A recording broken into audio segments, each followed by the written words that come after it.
Hello, faithful viewers and new viewers. Sorry that this video is a bit later than usual. As you know, I was having some microphone troubles, and my new stuff just came in a little later than it was supposed to, and I figured it would be a bit better to have a video that sounds good and is a little late than another one that just sounds like trash. Today is my first, though definitely not last, movie review. It is of Sangre Eterna, also known as Eternal Blood in English, a Chilean vampire film from 2003. This here film was actually brought to us by Fangoria.com, as in the horror movie website, which some of you may have heard of. That's cool, because I didn't know they actually made movies, and that they were this international. I assumed they were just English language, so that's cool. Anyways, what is the film about? It is about a journalism student, Carmila, nice reference there, for those of you who get it, and she's assigned in her philosophy class to interview someone, just anyone that she happens to find interesting. And so there is this cool, mysterious, gothy dude who always wears sunglasses,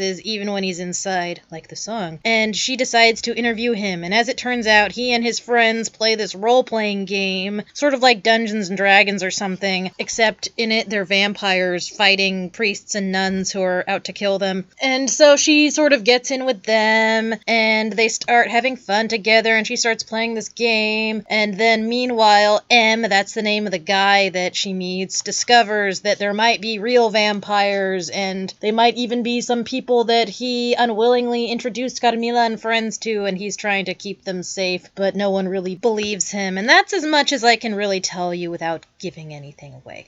Anyways, as for the film, I thought it was alright.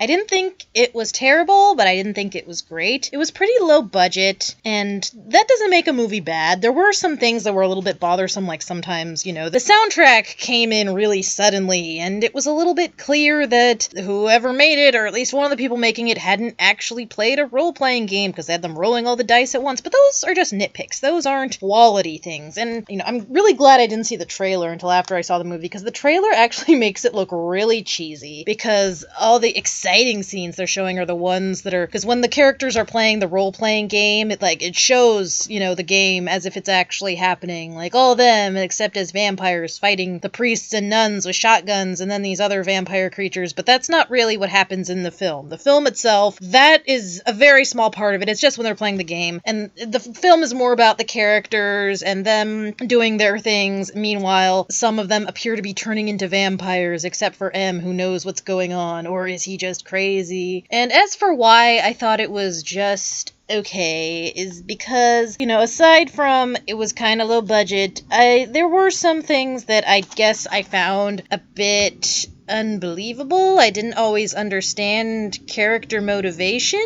but like I said, I didn't think it was horrible. I actually thought it was a pretty interesting idea. Not that, I think that idea has existed before, the idea like, oh, people are really into this thing, whether they're watching a show or playing a game, and then the thing actually exists in real life, and then people just think you're crazy for saying it. But I thought it was done in an entertaining way. It also was very aesthetically interesting to me. If you're into that whole early 2000s dark aesthetic, that's very plasticky and shiny, then you might like this. Also, it sort of reminded me of Queen of the Damned, which isn't known as being the best movie quality-wise, but, it being a vampire movie from that era and kind of a similar soundtrack, because this movie has a lot of dark music of the era. It's got some goth, it's got some metal, it's got some industrial, which is actually how I heard of this. So I liked the music, and I liked the atmosphere a lot, and the acting seemed to be okay, and I liked some of the other elements that I won't get into because I don't want to spoil anything. So in general, like I said, it was okay. And if the elements that I liked sounded like they might be entertaining to you, then I'd say watch it if you can. It isn't very readily available in the US. It is available in the US, like this is a US copy that I got off of eBay, because unfortunately I do not have an all regions DVD or Blu-ray player, so I had to get an American one. But